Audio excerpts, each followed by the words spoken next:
नमस्कार दोस्तों, आपके अपने YouTube चैनल में आपका स्वागत है। ठीक है, तो दोस्तों जैसा कि आप सभी को मालूम है कि 7 जुलाई को सीटेट का पेपर होने वाला है और आप सभी लोगों ने अपनी तैयारी अच्छी प्रकार से कर रहे होंगे। ठीक है, अब क्या है, अपनी प्रैक्टिस करने की ज़रूरत है। ठीक है, तो बहुत सारे दोस्त प्रैक्टिस भी कर रहे होंगे, तो चलिए हमारे साथ आप अपनी प्रैक्टिस को करिएगा। तो आज की इस वीडियो में हम करने वाले हैं CDP यानी कि बाल विकास एवं शिक्षा शास्त्र के 30 महत्वपूर्ण क्वेश्चन को करने वाले हैं। तो कमेंट करके आप जरूर बताइएगा कि आपके कितने क्वेश्चन सही हो रहे हैं। ठीक है, साथ साथ आप अपनी प्रैक्टिस भी करते रहेंगे। चलिए शुरू करते हैं पहले क्वेश्चन को। तो यहाँ पर दिया गया है कि पहला क्वेश्चन क्या कह रहा है यहाँ पर दोस्तों, कि प्राथमिक स्तर पर एक शिक्षक में निम्न में से किसे सबसे महत्वपूर्ण विशेषता मानना चाहिए। यानी कि प्राथमिक स्तर पर एक शिक्षक में निम्न में से किसे सबसे महत्वपूर्ण विशेषता मानना चाहिए। ऑप्शन ए है धैर्य और दृढ़ता। ऑप्शन बी शिक्षण पद्धतियों और विषयों के ज्ञान में दक्षता। सी कह रहा है कि अति मानक भाषा में पढ़ाने में दक्षता। डी कह रहा है कि पढ़ाने की उत्सुकता। तो प्यारे दोस्तों, आप भी आंसर देने का प्रयास कीजिएगा। ठीक है, तो चलिए देखते हैं इसका आंसर क्या होता है। तो इसका आंसर होगा ऑप्शन ए यानी कि धैर्य और दृढ़ता। ठीक है, चलिए नेक्स्ट क्वेश्चन को देखते हैं। क्वेश्चन नंबर 2 यहाँ पर क्या कर रहा है, बहुत ध्यान से पढ़ेंगे क्योंकि क्वेश्चन बहुत बड़ा है, क्योंकि सीटेट में क्वेश्चन ही लेंथी होता है दोस्तों। क्वेश्चन को एक या दो बार पढ़ेंगे जल्दी जल्दी से। एक शिक्षक अपने लोकतांत्रिक स्वभाव के कारण विद्यार्थियों को पूरी कक्षा में कहीं भी बैठने की अनुमति देता है। कुछ शिक्षार्थी एक साथ बैठते हैं और चर्चा करते हैं या सामूहिक पठन करते हैं। कुछ चुपचाप बैठकर अपने आप पढ़ते हैं। एक अभिभावक को यह पसंद नहीं आता है। इस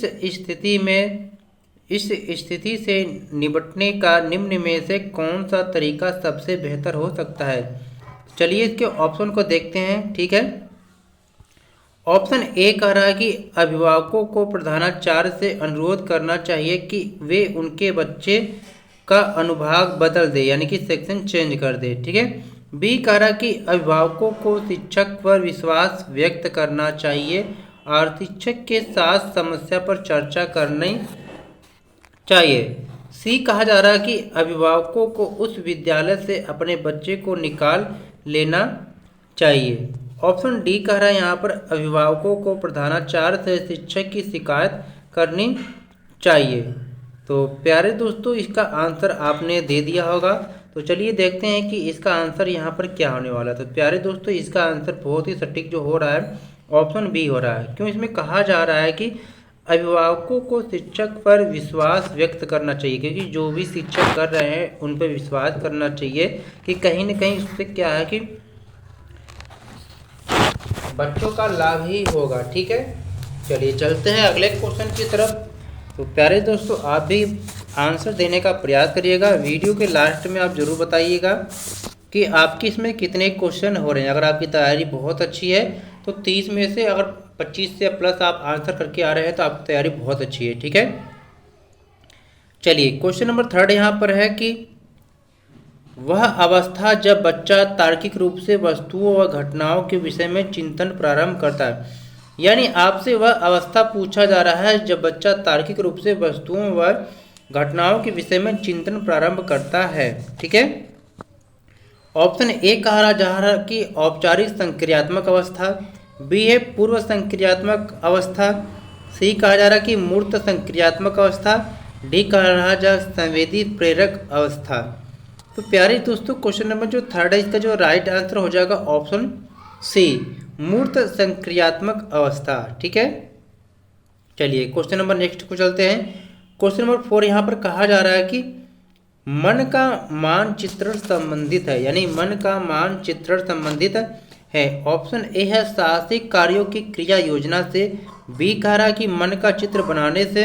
सी कह रहा है कि मन की क्रियाशीलता पर अनुसंधान से। डी कह रहा है कि बोध यानी समझ बढ़ाने की तकनीकी से। ठीक है, तो प्यारे दोस्तों, आपने इसका आंसर सोच लिया होगा।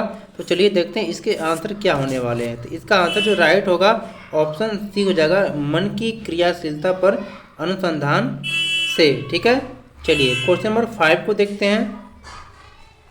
क्वेश्चन नंबर 5 यहाँ पर क्या कहा जा रहा है। क्वेश्चन नंबर 5 को देखते हैं दोस्तों। यहाँ पर क्या कहा जा रहा है कि विशेष रूप से प्राथमिक स्तर पर विद्यार्थियों की सीखने संबंधी समस्याओं को संबोधित करने का सबसे बेहतर तरीका है। ऑप्शन ए कह रहा है कि महंगी और चमकदार सहायक सामग्री का प्रयोग करना। बी कहा जा रहा है कि सरल और रोचक पाठ्य पुस्तकों का प्रयोग करना। ठीक है, और आगे देखते हैं, आगे क्वेश्चन चलते हैं। सी कहा जा रहा है यहाँ पर कि कहानी कथन पद्धति का प्रयोग करना। डी कहा जा रहा है कि क्षमता के अनुरूप विभिन्न शिक्षण पद्धतियों का प्रयोग करना। तो प्यारे दोस्तों, आपने इसका आंसर सोच लिया होगा। ठीक है, तो चलिए देखते हैं इसके आंसर क्या होने वाले हैं। तो इसके आंसर ऑप्शन डी सही है, यानी कि क्षमता के अनुरूप विभिन्न शिक्षण पद्धतियों का प्रयोग करना। ठीक है, चलिए आगे देखते हैं। क्वेश्चन नंबर 6 को देखते हैं। यहाँ पर क्या कहा जा रहा है कि निम्न में से कौन सा शिक्षार्थियों में सृजनात्मकता का पोषण करता है। ऑप्शन ए कहा जा रहा है कि प्रत्येक शिक्षार्थी की अंतर्जात प्रतिभाओं का पोषण करने के अवसर उपलब्ध कराना। बी कहा जा रहा है कि विद्यालय जीवन के प्रारंभ से उपलब्धि के लक्ष्यों पर बल देना। सी कहा जा रहा है कि परीक्षा में अच्छे अंकों के लिए विद्यार्थियों की कोचिंग करना। डी कहा जा रहा है कि अच्छी शिक्षा के व्यवहारिक मूल्यों के लिए विद्यार्थियों का शिक्षण। ठीक है, तो आपने क्वेश्चन 6 का राइट आंसर सोच लिया होगा प्यारे दोस्तों। तो इसका राइट आंसर ऑप्शन ए सही हो जाएगा यहाँ पर, कि प्रत्येक शिक्षार्थी की अंतर्जात प्रतिभाओं का पोषण करने के अवसर उपलब्ध कराना। ठीक है, चलिए आगे देखते हैं। क्वेश्चन नंबर 7 को देखते हैं कि पियाजे के अनुसार निम्नलिखित में से कौन सी अवस्था में बच्चा अमूर्त संकल्पनाओं के विषय में तार्किक चिंतन करना आरंभ करता है। ऑप्शन ए है औपचारिक संक्रियात्मक अवस्था, जो 12 वर्ष में ऊपर है। बी है कि संवेदी प्रेरक अवस्था। सी कह रहा है कि पूर्व संक्रियात्मक अवस्था। डी कहा जा रहा है कि मूर्त संक्रियात्मक अवस्था। तो प्यारे दोस्तों, क्वेश्चन नंबर जो 7 है, इसका राइट आंसर ऑप्शन ए हो जाएगा, औपचारिक संक्रियात्मक अवस्था। ठीक है, चलिए आगे देखते हैं। क्वेश्चन नंबर 8 क्या कहा जा रहा है कि सीखना समृद्ध हो सकता है। सीखना समृद्ध हो सकता है यदि ऑप्शन ए है कि कक्षा में अधिक से अधिक शिक्षण सामग्री का प्रयोग किया जाए। बी कहा जा रहा है शिक्षक विभिन्न प्रकार के व्याख्यान और स्पष्टीकरण का प्रयोग करें। सी कहा जा रहा है कि कक्षा में आवधिक परीक्षाओं पर अपेक्षित ध्यान दिया जाए। डी कहा जा रहा है कि वास्तविक दुनिया से उदाहरणों को कक्षा में लाया जाए, जिसमें विद्यार्थी एक दूसरे से अंतःक्रिया करें और शिक्षक उस प्रक्रिया को सुगम बनाए। तो क्वेश्चन नंबर 8 का जो राइट आंसर हो जाएगा ऑप्शन यहाँ पर डी राइट हो जाएगा। ठीक है, चलिए आगे देखते हैं। क्वेश्चन नंबर 9 को देखते हैं प्यारे दोस्तों। यहाँ पर कि निम्न में से कौन से कथन को सीखने की प्रक्रिया की विशेषता नहीं मानना चाहिए। देखिए, नहीं पूछा गया है, पेपर ध्यान से पढ़ेंगे क्वेश्चन को आप। ऑप्शन ए कहा जा रहा है कि सीखना एक व्यापक प्रक्रिया है। बी कहा जा रहा है कि सीखना लक्ष्योन्मुखी होता है। सी कह रहा है कि अनअधिगम भी सीखने की प्रक्रिया है। और फिर डी कहा जा रहा है कि शैक्षिक संस्थान ही एकमात्र संस्थान है जहां अधिगम प्राप्त होता है। ये बिल्कुल गलत है। कोई ज़रूरी नहीं कि शैक्षिक संस्थान से ही केवल हम अधिगम प्राप्त कर सकते हैं। अधिगम हम कहीं से भी प्राप्त कर सकते हैं।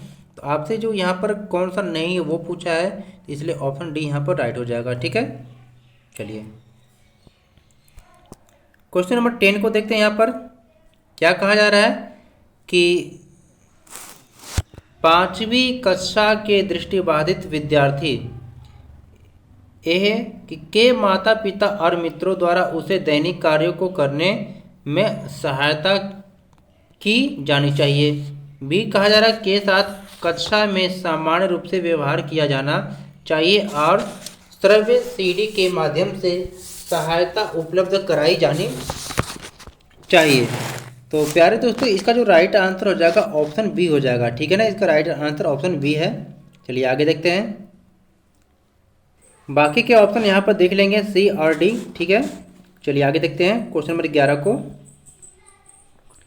क्वेश्चन नंबर 11 क्या कहा जा रहा है यहाँ पर कि निम्न में से कौन सा बच्चे की सामाजिक मनोवैज्ञानिक आवश्यकताओं के साथ संबद्ध नहीं है, आपसे नहीं पूछा गया। ऑप्शन ए है संवेगात्मक सुरक्षा की आवश्यकता, बी कहा जा रहा है कि शरीर में अपशिष्ट पदार्थों का नियमित रूप से बाहर निकलना, सी कहा जा रहा है कि सानिध्य यानी संगति की आवश्यकता, डी कहा जा रहा है कि सामाजिक अनुमोदन अथवा सराहना की आवश्यकता, ठीक है। तो चलिए देखते हैं कि क्वेश्चन नंबर 11 का राइट आंसर क्या हो जाएगा। तो क्वेश्चन 11 का जो राइट आंसर होगा यहाँ पर ऑप्शन बी का रहा है कि शरीर में अपशिष्ट पदार्थों का नियमित रूप से बाहर निकलना, क्योंकि आपसे यहाँ पर नहीं पूछा है, ठीक है। क्वेश्चन नंबर 12 को देखते हैं दोस्तों। यहाँ पर क्या कहा जा रहा है, ठीक है, कि वह कौन सा स्थान है जहाँ बच्चे के संज्ञानात्मक विकास को सबसे बेहतर तरीके से परिभाषित किया जा सकता है। ऑप्शन ए है विद्यालय एवं कक्षा पर्यावरण, बी कहा जा रहा है कि सभागार, सी कहा जा रहा है घर और डी कहा जा रहा है खेल का मैदान, ठीक है। तो यहाँ पर चलिए देखते हैं कि क्वेश्चन नंबर 12 का जो राइट आंसर है यहाँ पर क्या होने वाला है। तो ऑप्शन यहाँ पर ए सही है कि विद्यालय एवं कक्षा पर्यावरण, ठीक है। चलिए आगे देखते हैं। डैश को एक अभिप्रेरित शिक्षण का संकेतक माना जाता है। ऑप्शन ए है शिक्षक द्वारा दिया गया उपचारात्मक कार्य, विद्यार्थियों द्वारा प्रश्न पूछना, कक्षा में एकदम खामोशी, कक्षा में अधिकतम उपस्थिति। तो आपको बताना है क्वेश्चन नंबर 13 का राइट आंसर क्या यहाँ पर होगा। तो ऑप्शन बी यहाँ पर सही हो जाएगा कि विद्यार्थियों द्वारा प्रश्न पूछना, ठीक है। चलिए प्यारे दोस्तों, ज़्यादा से ज़्यादा वीडियो को लाइक कीजिएगा और वीडियो को शेयर जरूर करिएगा, जिससे आपके दोस्त भी वीडियो को देखकर लाभ उठा सकें और हमें मोटिवेशन मिले, ठीक है। चलिए आगे देखिए क्वेश्चन नंबर यहाँ पर 14 को कि निम्न में से कौन सा बुद्धिमान बच्चे का लक्षण नहीं है, आपसे पूछा जा सकता है। ऑप्शन ए है कि वह जो प्रवाहपूर्ण एवं उचित तरीके से संप्रेषण करने की क्षमता रखता है, बी है कि वह जो अमूर्त रूप से सोचता रहता है, सी कह रहा कि वह जो नए परिवेश में स्वयं को समायोजित कर सकता है, डी कह रहा कि वह जो लंबे निबंधों को बहुत जल्दी रटने की क्षमता रखता है। तो यहाँ पर क्वेश्चन नंबर जो 14 है इसका जो आंसर क्या होने वाला है, तो इसका ऑप्शन है राइट डी सही है, ठीक है। चलिए आगे देखते हैं। क्वेश्चन नंबर 15 को देखते हैं कि बच्चे दुनिया के बारे में अपनी समझ का सृजन करते हैं, इसका श्रेय डैश को जाता है, किससे जाता है आपको बताना है। ए कह रहा है कि पावलोव, बी कह रहा है कि कोहलबर्ग, सी कह रहा है स्किनर, डी कह रहा है कि पियाजे। अब आपको बताना है इस क्वेश्चन का राइट आंसर यहाँ पर क्या होने वाला है। तो ऑप्शन डी राइट है, पियाजे, ठीक है। क्वेश्चन नंबर 16 यहाँ पर क्या कहा जा रहा है, ध्यान से देखेंगे। कृतिका अक्सर घर में ज़्यादा बात नहीं करती, लेकिन विद्यालय में वह काफ़ी बात करती है। यह दर्शाता है कि शिक्षकों की मांग होती है कि बच्चे विद्यालय में खूब बात करें। कृतिका को अपना घर बिल्कुल पसंद नहीं है, उसके विचारों को विद्यालय में मान्यता मिलती है।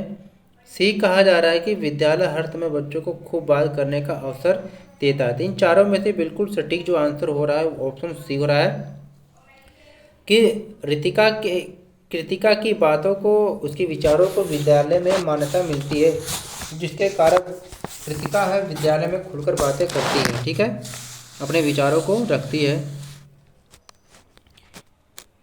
क्वेश्चन नंबर 17 यहाँ पर ध्यान से देखेंगे। एक शिक्षक को अपने विद्यार्थियों की क्षमताओं को समझने का प्रयास करना चाहिए, ठीक है। आगे देखिए, निम्नलिखित में से कौन सा क्षेत्र इस उद्देश्य के साथ संबद्ध है। ए सामाजिक दर्शन, बी मीडिया मनोविज्ञानी, सी शिक्षा मनोविज्ञान, डी है शिक्षा समाजशास्त्र। ठीक है, तो इसका जो राइट आंसर है ऑप्शन सी हो जाएगा, शिक्षा मनोविज्ञान। ठीक है, क्वेश्चन नंबर 18 यहाँ पर क्या कहा जा रहा है कि सीखने की प्रक्रिया में अभिप्रेरणा। ठीक है, ऑप्शन ए कि पिछले सीखे हुए को नए अधिगम से अलग करती है, बी है कि शिक्षार्थियों को एक दिशा में सोचने के योग्य बनाती है। ठीक है, सी कहा जा रहा है कि शिक्षार्थियों में सीखने के प्रति रुचि का विकास करती है, डी है कि शिक्षार्थियों की स्मरण शक्ति को पैना करती है। तो 18 क्वेश्चन का जो राइट आंसर है ऑप्शन यहाँ पर सी सही हो जाएगा कि शिक्षार्थियों में सीखने के प्रति रुचि का विकास करती है। क्वेश्चन नंबर 19 को देखेंगे यहाँ पर कि शिक्षा के क्षेत्र में पाठ्यचर्या शब्दावली डैश की ओर संकेत करती है। ऑप्शन ए है कि विद्यालय का संपूर्ण कार्यक्रम जिसमें विद्यार्थी प्रतिदिन अनुभव प्राप्त करते हैं, बी कह रहा कि मूल्यांकन प्रक्रिया, सी कहा जा रहा है कि कक्षा में प्रयुक्त की जाने वाली पाठ्य सामग्री, डी कहा जा रहा है कि शिक्षण पद्धति एवं पढ़ाई जानने वाली विषय वस्तु। तो आपको बताना है इसका राइट आंसर क्या है। तो ऑप्शन ए यहाँ पर राइट हो जाएगा, विद्यालय का संपूर्ण कार्यक्रम जिसमें विद्यार्थी प्रतिदिन अनुभव प्राप्त करते हैं। चलिए क्वेश्चन नंबर 20 को देखते हैं यहाँ पर कि निचली कक्षाओं में शिक्षण की खेल पद्धति मूल रूप से आधारित है। ए है ऑप्शन की शिक्षण पद्धति के सिद्धांतों पर, बी है कि विकास एवं वृद्धि के मनोवैज्ञानिक सिद्धांतों पर, सी कहा जा रहा है कि शिक्षण के समाजशास्त्री सिद्धांतों पर, डी कहा जा रहा है कि शारीरिक शिक्षा कार्यक्रमों के सिद्धांतों पर। तो इस क्वेश्चन का जो राइट आंसर है ऑप्शन बी यहाँ पर सही हो जाएगा। ठीक है, विकास एवं वृद्धि के मनोवैज्ञानिक सिद्धांतों पर। ठीक है, क्वेश्चन नंबर 21 यहाँ पर क्या कहा जा रहा है दोस्तों कि एक बच्चा अतीत की समान परिस्थिति में की गई अनुक्रियाओं के आधार पर नई स्थिति के प्रति अनुक्रिया करता है, यह किससे संबंधित है। ऑप्शन ए है कि सीखने का प्रभाव नियम, बी कह रहा है कि सीखने की प्रक्रिया का अभिवृद्धि नियम, सी कहा जा रहा है कि सीखने का तत्परता नियम, डी कहा जा रहा है कि सीखने का सादृश्य नियम। तो क्वेश्चन नंबर जो 21 है इसका राइट आंसर ऑप्शन डी हो जाएगा, सीखने का सादृश्यता नियम। ठीक है, चलिए क्वेश्चन नंबर 22 को देखते हैं क्या कहा जा रहा है कि डैश प्रतिभाशाली होने का संकेत नहीं है। आपको नहीं बताना है कि दूसरों के साथ झगड़ना, अभिव्यक्ति में नवीनता, जिज्ञासा, ठीक है, सृजनात्मक विचार। तो देखिए यहाँ पर सबसे सटीक जो राइट आंसर है ऑप्शन ए है। ठीक है, दूसरों के साथ झगड़ना। ठीक है, आगे देखते हैं क्वेश्चन नंबर 23 को देखते हैं दोस्तों यहाँ पर कि विशेष आवश्यकता वाले बच्चों को शिक्षा उपलब्ध कराई जानी चाहिए। ठीक है, ऑप्शन ए कि विशेष विद्यालयों में विशेष बच्चों के लिए विकसित पद्धतियों द्वारा, बी कह रहा कि विशेष विद्यालयों में, सी कहा जा रहा कि विशेष विद्यालयों में शिक्षकों द्वारा, डी कह रहा कि अन्य सामान्य बच्चों के साथ। ठीक है, तो क्वेश्चन नंबर जो 23 है इसका राइट आंसर हो जाएगा ऑप्शन डी, अन्य सामान्य बच्चों के साथ। ठीक है, क्वेश्चन नंबर 24 यहाँ पर क्या कहा जा रहा है कि आकलन को उपयोगी और रोचक प्रक्रिया बनाने के लिए डैश के प्रति सचेत होना चाहिए।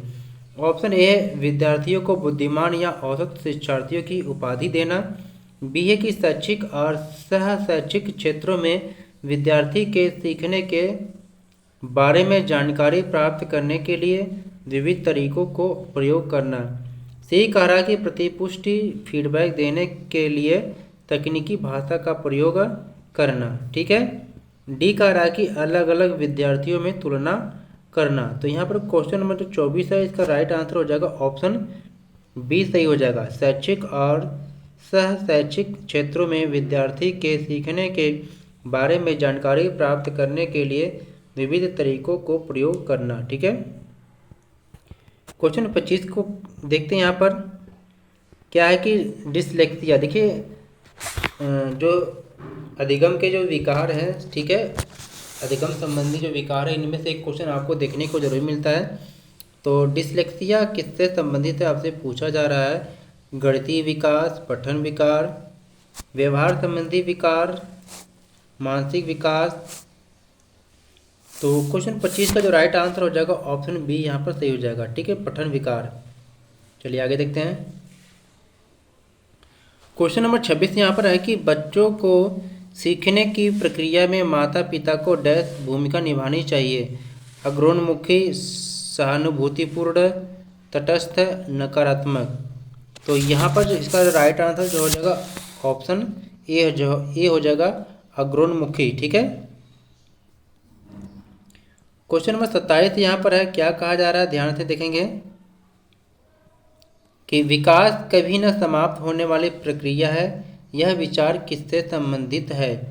ऑप्शन ए निरंतरता का सिद्धांत, बी एकीकरण का सिद्धांत, सी अंतःक्रिया का सिद्धांत, डी है अंत संबंध का सिद्धांत। तो आपको इसका आंसर बताना है। तो इसका राइट आंसर है ऑप्शन ए निरंतरता का सिद्धांत, ठीक है। क्वेश्चन नंबर 28 है, क्या कहा जा रहा है कि सीखने के अंतःदृष्टि सिद्धांत को किसने किसने बढ़ावा दिया।